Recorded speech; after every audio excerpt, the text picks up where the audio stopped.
నమస్కారం. నేను మీ కుమార్ గౌడ. మీరు చూస్తున్నారు మీకోసం ఇన్ఫో యూట్యూబ్ ఛానల్. మన తెలుగు రాష్ట్రాల్లో చాలా మందికి ఉన్న పెద్ద సమస్య ఏంటంటే, ఊర్లలో ఇల్లు ఉంటుంది, లేదా ఇంటికి సంబంధించిన ఖాళీ స్థలం ఉంటుంది. దిబ్బలు కానీ వామదుడ్లు కానీ చాలామందికి ఉంటవి. కానీ అది తాతల పేరు మీదనో ముత్తాతల పేరు మీదనో ఉంటుంది. దాన్ని అమ్మాలన్నా కానీ, లేదా పిల్లలకు గిఫ్ట్గా ఇవ్వాలన్నా, లేదా బ్యాంకులో పెట్టి దాని మీద లోన్ తీసుకోవాలన్నా కానీ రిజిస్ట్రేషన్ కాక చుక్కలు కనిపిస్తూ ఉంటాయి. ఇప్పటి వరకు ఈ సమస్య వల్ల ప్రజలు ఎలాంటి నరకం చూశారు? ఇప్పుడు ప్రభుత్వం కొత్తగా తీసుకొచ్చినటువంటి జీవో వల్ల ఆ సమస్య ఎలా పరిష్కరించబడుతుందో ఈ వీడియోలో క్లియర్గా తెలుసుకుందాం. ముందుగా వీడియోలోకి వెళ్ళే ముందు ప్రతి ఒక్కరు నా ఛానల్ సబ్స్క్రైబ్ చేసుకొని ఫాలో కావాల్సింది కోరుతున్నాను. ముందుగా ఈ సమస్య వల్ల ఇప్పటి వరకు మనం ఎదుర్కొన్న సమస్యల గురించి మనం చూసినట్టయితే, సమస్యలో మొదటిది ఏంటంటే సర్టిఫికేట్ల వేట. గ్రామాల్లో ఉండే పాత ఇళ్లకు లేదా పాత స్థలాలకు సంబంధించి డాక్యుమెంట్లు సరిగా ఉండేవి కాదు. రిజిస్ట్రేషన్ ఆఫీస్కి వెళ్తే మీ తాత పేరు మీద లేదా మీ తల్లిదండ్రులు మీ పూర్వీకుల పేరు మీద ఉన్నట్టుగా రెవెన్యూ అధికారి చేత పొజిషన్ సర్టిఫికేట్ తీసుకురండి అనేవారు.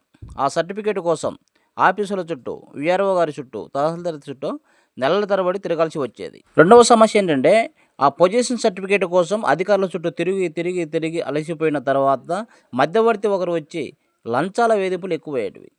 మీ సొంత భూమికి, మీ పూర్వీకుల సొంత భూమికి అది మీదేనని నిర్ధారించడం కోసం పొజిషన్ సర్టిఫికేట్ ఒక అధికారి ఇవ్వడం కోసము వేలల్లో లంచం అడిగేవారు.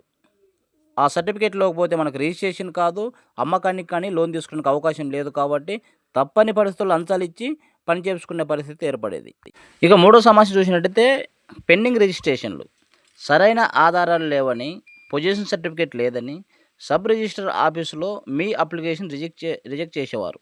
దీనివల్ల ఎంతోమంది తమ సొంత ఆస్తిని, సొంత భూమిని, తన తాత ముత్తాతల దగ్గర నుంచి వారసత్వంగా వస్తున్న భూమిని వాడుకోవడానికి కానీ, లోన్ తీసుకోవడానికి కానీ, రిజిస్ట్రేషన్ చేసుకోవడానికి అవకాశం లేక అది ఒక పనికిరాని భూమిలాగా మిగిలిపోయేది.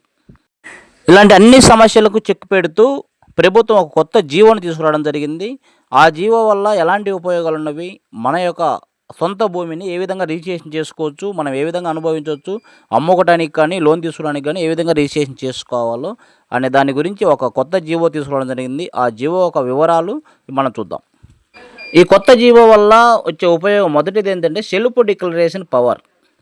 అంటే ఇకపై మీ రెవెన్యూ అధికారుల కాళ్ళ చుట్టూ తిరిగి పొజిషన్ సర్టిఫికేట్ కోసం లంచాలు ఇవ్వాల్సిన అవసరం లేకుండా, ఈ ఆస్తి మా పూర్వీకుల నుంచి మాకు వారసత్వంగా వస్తున్నది అని మీరే ఒక అఫిడవిట్ అంటే నోటరీ చేయించుకొని సెల్ఫ్ డిక్లరేషన్ ఇస్తే సరిపోతుంది. ఆ సెల్ఫ్ డిక్లరేషన్ నోటరీ ద్వారా మీ పూర్వీకుల నుంచి వచ్చే మీ సొంత భూమిని మీ పేరు మీద రిజిస్ట్రేషన్ చేసే అవకాశము, అధికారము సబ్ రిజిస్టర్ గారికి ప్రభుత్వం నుంచి అయితే ఇవ్వడం జరిగింది.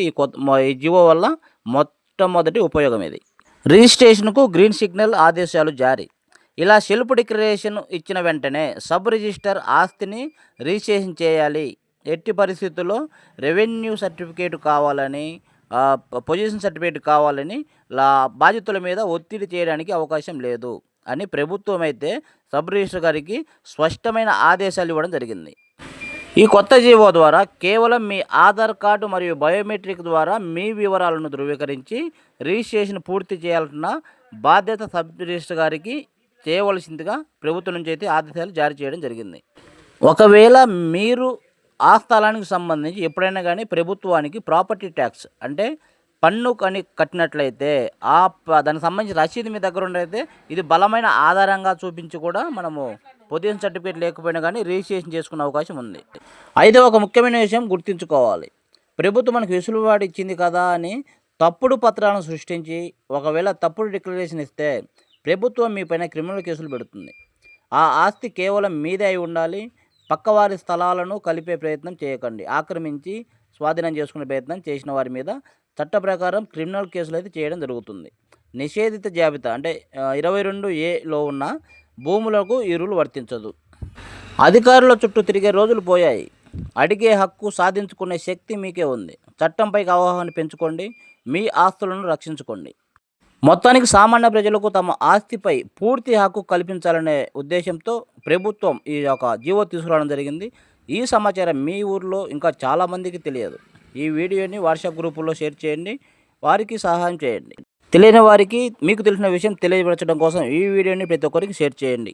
ఈ వీడియో మీకు నచ్చినట్లయితే లైక్ చేయండి. అదేవిధంగా ఈ యొక్క సమాచారం వల్ల మీకు ఏమైనా ఉపయోగం కలిగిందంటే మీ సమస్య పరిష్కార మార్గం చూపించినట్లయితే కామెంట్ బాక్స్లో మెన్షన్ చేయండి. అదేవిధంగా ఇలాంటి మరిన్ని అప్డేట్స్ కోసం మీకోసం ఇన్ఫో యూట్యూబ్ ఛానల్ సబ్స్క్రైబ్ చేసుకొని ఫాలో కావాల్సింది కోరుతున్నాను. థ్యాంక్ యూ, ధన్యవాదములు.